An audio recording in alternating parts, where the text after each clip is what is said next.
over those tips, I would like to say, along that same line that you were talking about, that support and that encouragement, always with my education hat on as a former teacher and former principal of a campus, that support is needed so much for our children. I know early on, as parents and guardians and family members, from K through fifth grade, we have that high participation. Everyone is so excited. My baby's in school. I want them to, are they ranked number one in class? Do they know all their colors and all their letters? But then it tends to die down when we get to middle school and high school. And so that same support that we provide to everyone else, and at the first part of the children's education career, I want to encourage parents to understand that these kids may not say it, but they need that same type of investment and support. Today's guest, we have someone who I am extremely excited to have. They're going to be talking about a few things that I think will benefit each and every one of you. And one of the subjects we're going to be speaking on is maintaining the flame. Hey, it can mean different things to different people, right? We're going to dive into that and find out.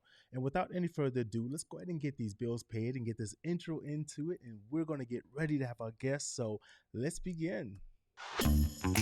Welcome to Just One Question with your host, Lion Flood. This podcast is brought to you by The Minority Report, where our goal is to inspire, educate, and empower you with cultural knowledge.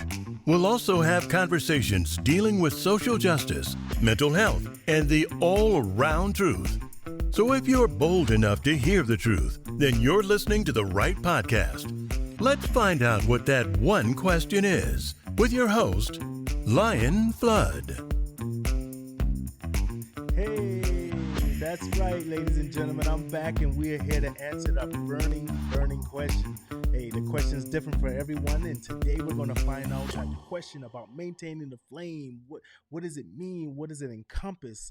So without any further ado, ladies and gentlemen, let's go ahead and get our guests on. Give a big round of applause and welcome to Dr. Nicole Bradford. Hey, thank you for being here, Dr. Hello, Bradford. hello. I'm so happy to have you here. Now, I always ask my guests this because one, we can read a bio, those words on the screen, words on a paper, right? We can have someone else tell us about the guest, about who's speaking. But I want to hear from you to let the listeners know who you are. So why don't you take a few moments and kind of let them know who you are and what you're about, and just let them know into your world. Well, I am so excited to be here and thank you so much for the opportunity. Just a little bit about myself. I am born and raised, I'm Nicole Bradford, born and raised in Austin, Texas. I was the youngest of six children. My parents had five girls and one boy. And I am a published author, a speaker, and I am an educator slash administrator with 2 decades of experience in the field of education. So I have established a company entitled Maintain the Flame, and I'm looking to connect with others to continue to support them and help them maintain their flame and live an audaciously authentic life.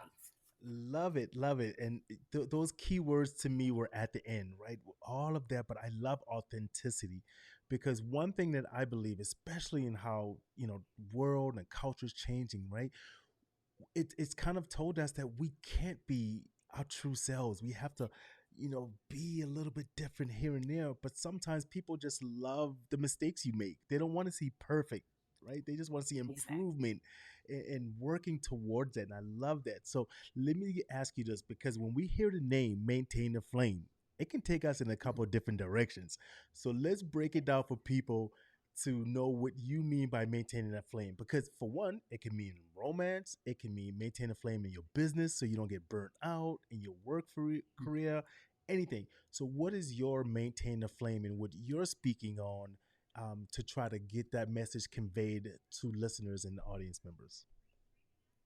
And that's just it, just the way that you explained it. And maintain the flame can apply in so many areas of our lives. When I established Maintain the Flame, I thought about us when we were younger, we had the zest and the excitement for life. You know, we were young, we didn't care who's around. We would dance to Michael Jackson, Cyndi Lauper. We just Ooh. lived our life to the fullest. And we couldn't wait to get to the playground or to school and have fun. But then as we transition into the adult world, our flame for life begins to kind of flicker at times. And sometimes we suppress our flame depending upon who we're around. So, my desire is to connect with individuals and let them know that same passion and excitement and desire that you had when you were younger. Continue to maintain that flame as an adult. For myself, growing up in the household, I was the only child that actually went to college and completed college. So there was some animosity with myself and my siblings because they thought, oh, she thinks she's better than us because she received her degree. Now, it was okay when I got my bachelor's. So after that, they were like, okay, that's fine. But now you're going to get your master's and your doctorate. And I was rejected.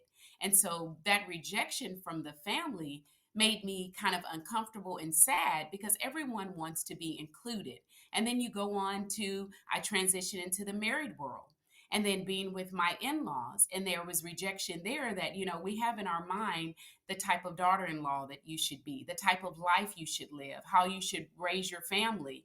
And so there was rejection there. And then, you know, when you go into the workplace, sometimes you might be the person that they'll say, don't rock the boat because you're standing up for what is right, which takes a lot of integrity. And so my job is to encourage people to continue to be audaciously authentic to yourself, not the people around you. And if you do encounter rejection, continue to pursue your passion, continue to pursue what makes you happy so you can continue to be happy with the life that you have and design the life that you desire.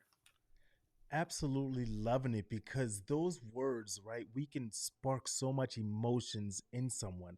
But I truly believe that it has to come kind of from within. You have to have a little fire that's burning in you, right? Maintaining it. It's one of those things when we, for an example, we go see, oh, I just went to see Wakanda Forever, right? The second movie. And when you walk out that theater, you feel like you're the Black Panther. You feel, but then that dies down Yes. after a couple of days.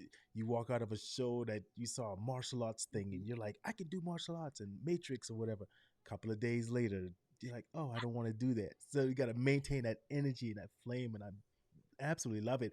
And I relate so much to what you were referring to in which, you know, the graduate and stuff. And I noticed some people out there who might be going through some things similar where they maybe have friends or family members that say, hey, you can't do it or you shouldn't graduate. And I had friends and family members once when I started, you know, elevating myself. You think you're better than me. You think you're this and that. And there was one moment where I said, because I'm humble, I'm not better than you. And I told someone, I said, you know what, at this moment, I'm better off than you. And that might be a reason why you're feeling that way towards me. And but it was just my little part of my frustrations because I got so tired of them telling me that I think I'm better than you, but yet still we're at the same diner. We're eating and hanging out together. If I thought I was better than you, Yeah, why am I still around you? I don't exactly. get it.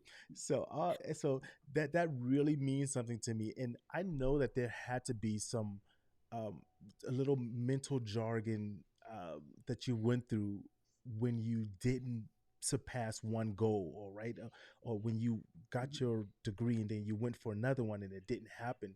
How did you fight through that? How did you say, you know what? How did you maintain your flame? Was there moments where you're just like, I just got to reset. I got to meditate. I got to refocus my goal. What happened for anyone out there that's listening who probably went through something similar and they just maybe didn't pass a test and now they got to say, I got to get back up on a horse? How did you do that?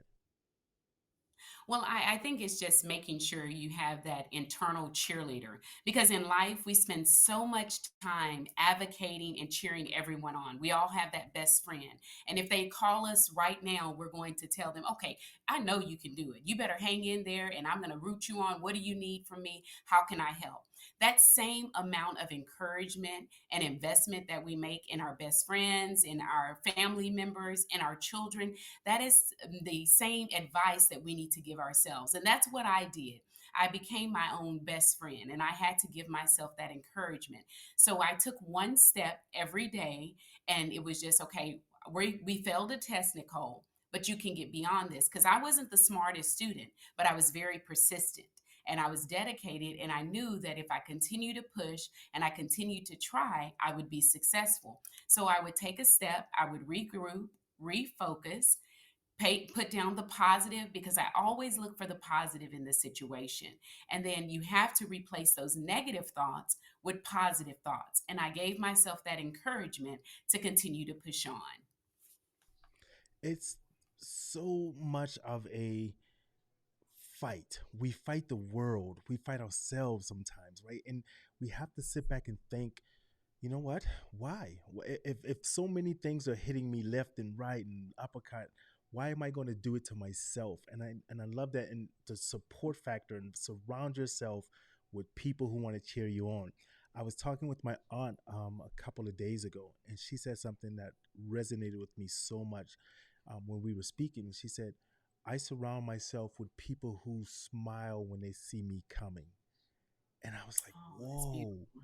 right? Like, she's like, if you don't smile somewhat when you see me walk through the door, or your energy isn't like, I want you here, man, I was, and Mhm. wow, right? And so that makes so much sense to me, to have that support factor, have those people around you, even if that makes your circle smaller. You have to do it. You know, Mhm. I know my wife tells a story, and she talks about it when she went for her real estate exam. She passed the state one the first time, the national, maybe I have them backwards, but it took her almost eight times to pass it. But that's kind of a normal thing for people who take maybe a law exam or real Yeah. estate or something. But I remember when she walked out the testing facility, and I was, my first thought was like, "Oh, tell me we got the license, right?" And she got in the vehicle, and she's like, "No, I didn't pass." And my first words to her, I was like, "No problem. Let's set up another exam." And her word to me, at right after I said that, meant the world to me, because she just said thank you, and I didn't understand it at the time. I didn't understand. Like, I'm Yes. almost getting teary eyed right now. Oh. I didn't understand when she said thank you. It was, that thank you was for so many things, right? It was because of her. In that moment, she just let go. And she said to me, "Thank you for being there for me. Thank you for supporting me. Thank you for just letting me know, that you're not giving up on me." Another one. And I was like, "Let's do another one," right? And that meant the absolute world to me when she was there. And it's no problem. We're still going on the same thing, so you're fine. But in that moment, for me, it was like our world shifted, and I sincerely appreciate that, and the support factor. But you can't be afraid to take that support factor, right? You can't be afraid to kind of wind your inner circle down. You have to take the gumption to say, "I'm gonna." Keep going with it. So what are some tips that you can give to someone who out there who's listening, to kind of follow in some footsteps that you can tell them to help maintain that flame? What are some tips you can throw out there? Well, before I go over those tips, I would like to say, along that same line that you were talking about, that support and that encouragement, always with my education hat on as a former teacher and former principal of a campus, that support is needed so much for our children. I know early on, as parents and guardians and family members, from K through fifth grade, we have that high participation. Everyone is so excited. My baby's in school. I want them to, are they ranked number one in class? Do they know all their colors and all their letters? But then it tends to die down when we get to middle school and high school. And so that same support that we provide to everyone else, and at the first part of the children's education career, I want to encourage parents to understand that these kids may not say it, but they need that same type of investment and support. Working on the high school campus, I've had so many students that would say, I really wish that I could sit down and talk to my parents. I really wish that they knew X, Y, and Z. Take that quality time, be intentional about the relationships with your students and your children, church members, whatever it is that's young, and invest in them because they do need you. So a couple of strategies that I would recommend comes from maintain the flame. The M stands from mindset. Make sure that you have that positive mindset because our minds control so much. We tend to believe everything that we think. And sometimes we may have that trauma from our earlier years and from our childhood. Just make sure that you're able to replace those negative thoughts. People may have said, oh, you can't read or you can't write, or why are you going for that degree? You know you can't do math. Well, you have to replace that negativity with something positive. So identify some positive affirmations that you can continuously say to yourself. Because if no one else is cheering for you, make sure that you're cheering for yourself.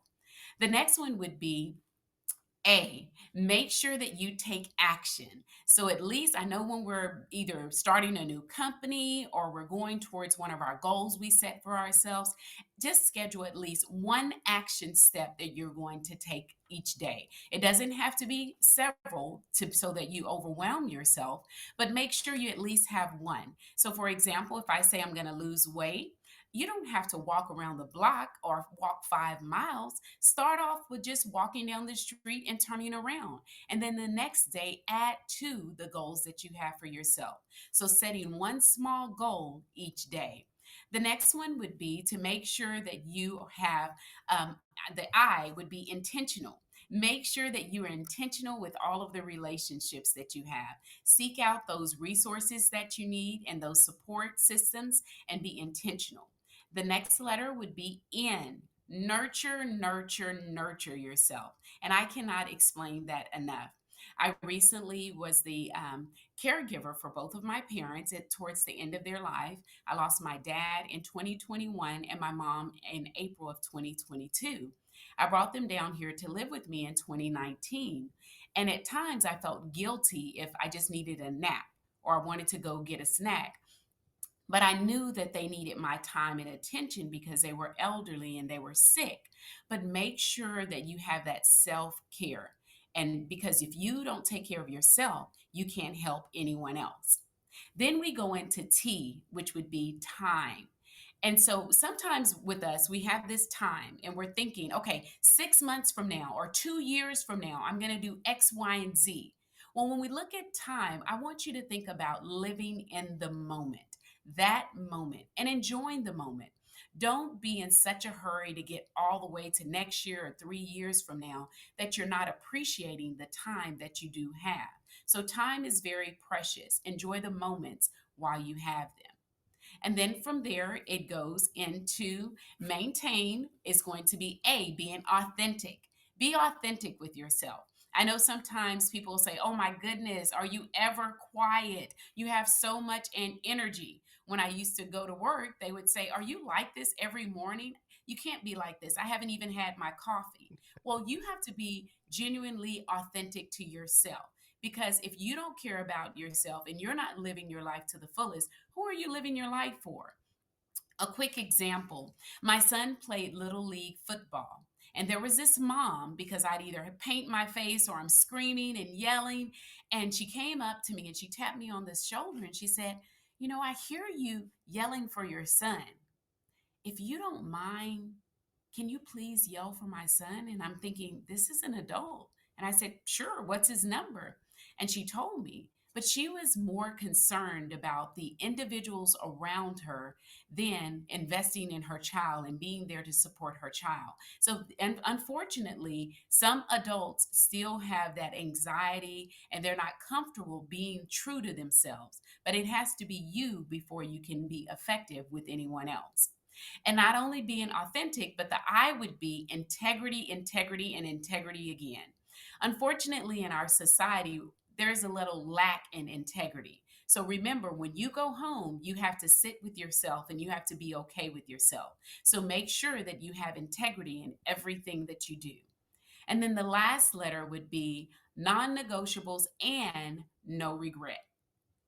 As you're becoming the individual that you want to become, and as you pursue the goals and dreams that you have set for yourself, set up those non negotiables because you're going to always have those naysayers. And don't allow those naysayers to pull you back and keep you from your goal. And the non regrets, you don't want to leave this world with regrets. So live while you can. Go after that goal that you have set for yourself.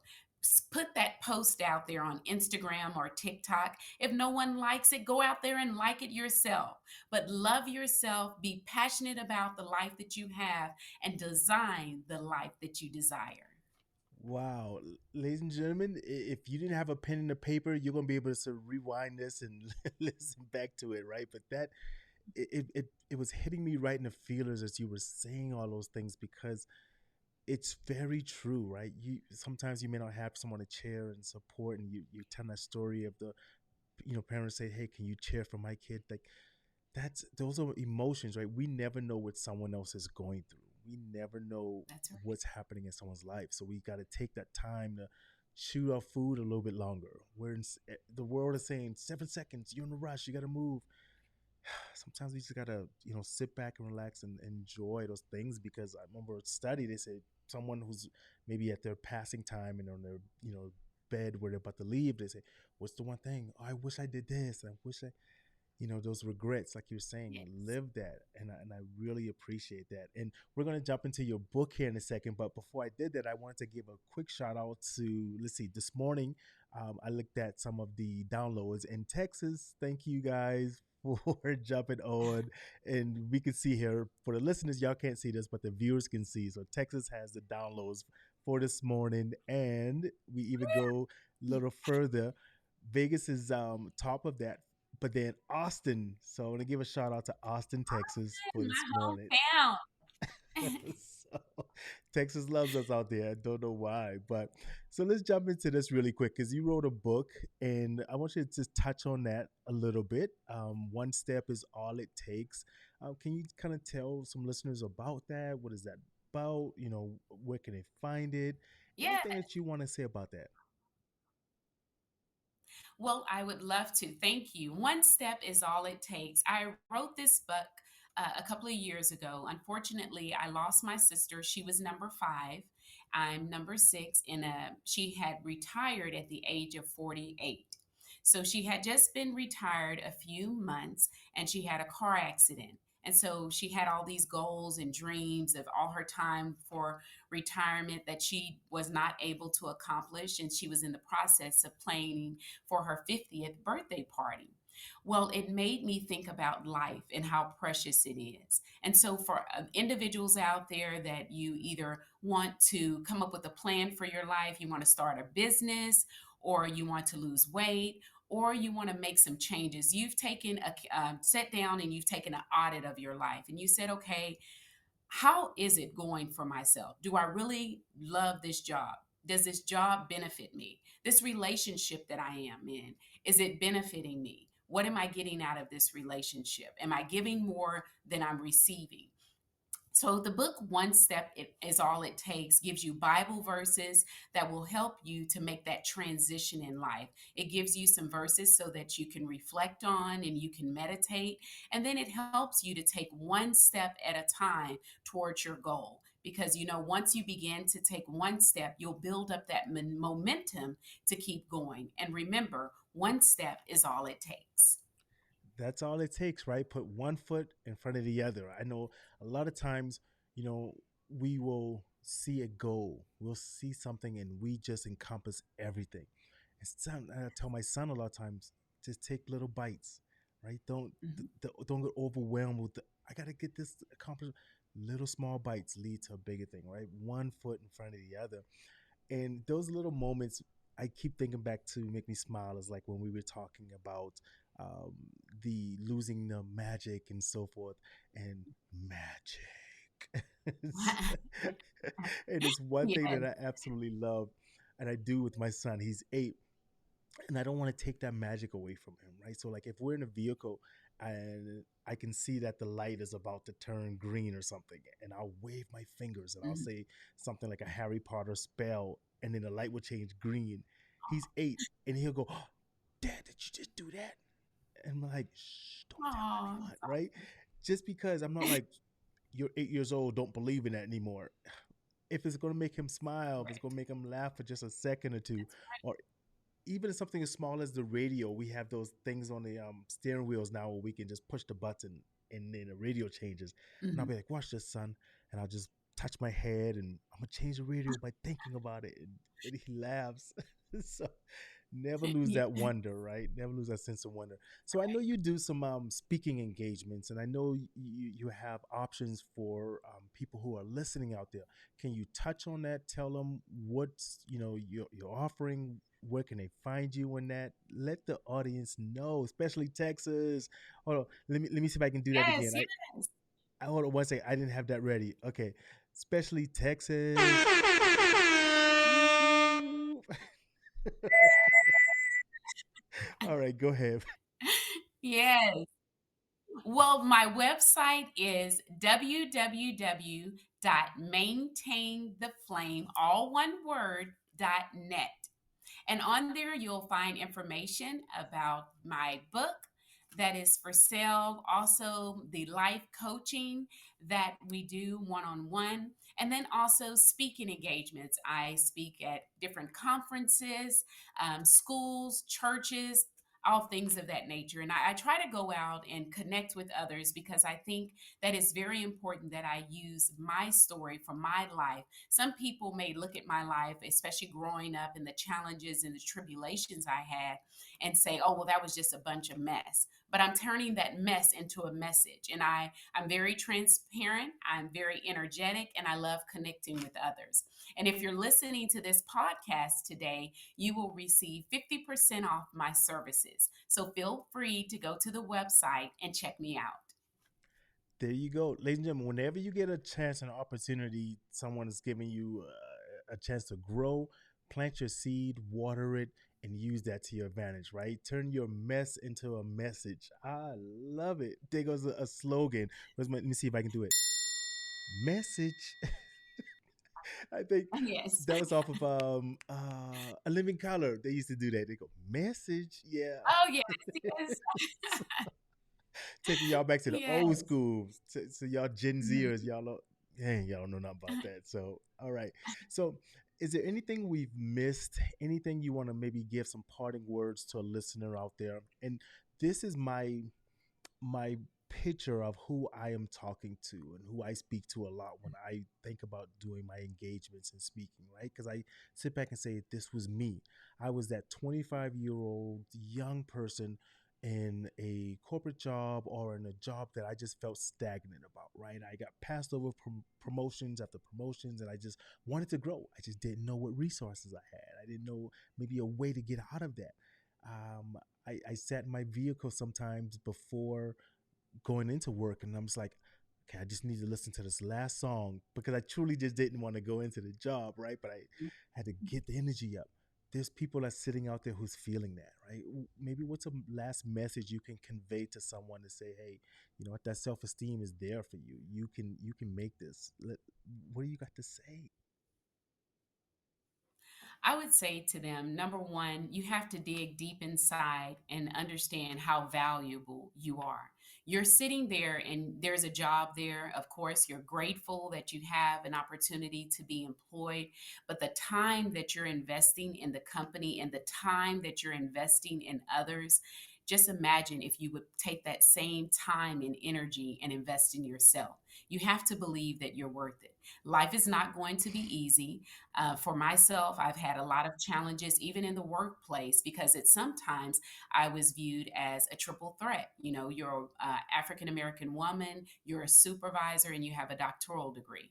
And so sometimes people are intimidated by that and they begin to cause a lot of issues for you. So remember, the issues that you face sometimes are more on the other person than it is on yourself. Give yourself some grace. Pursue the things that you're passionate about.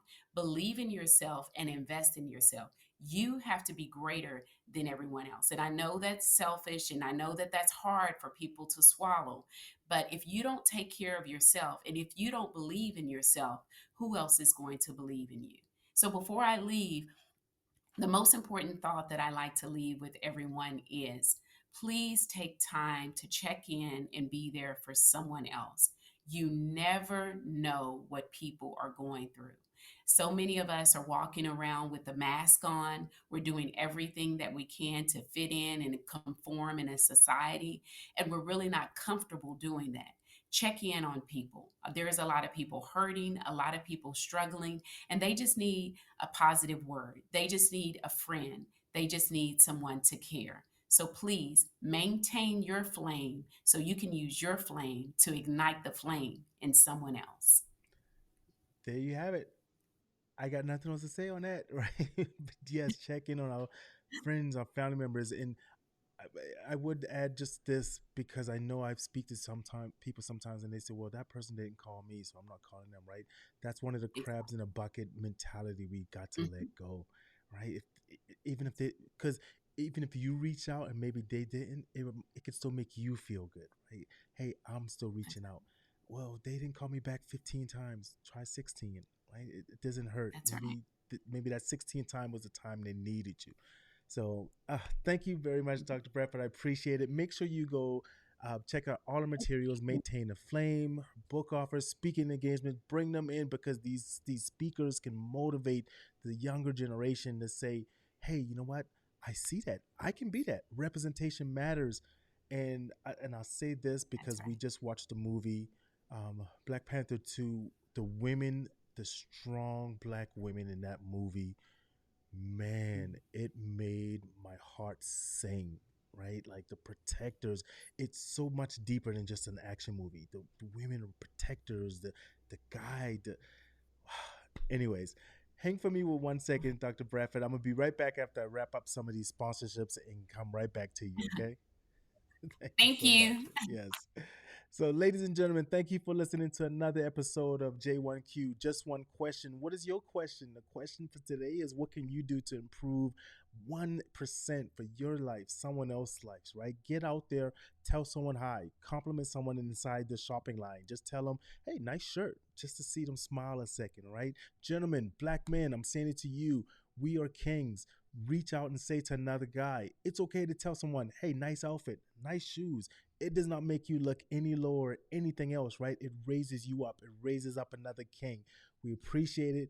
I love all of you guys. Thank y'all for being here, and I appreciate it. And like I always say, after every episode, and matter of fact, Dr. Bradford almost said something very close to it, keep living while you are alive. Thank you for listening to Just One Question. I know you enjoyed the show because you made it this far. If you want to hear more, subscribe, share, and don't forget to give us a 5-star review. Now, what's your one question?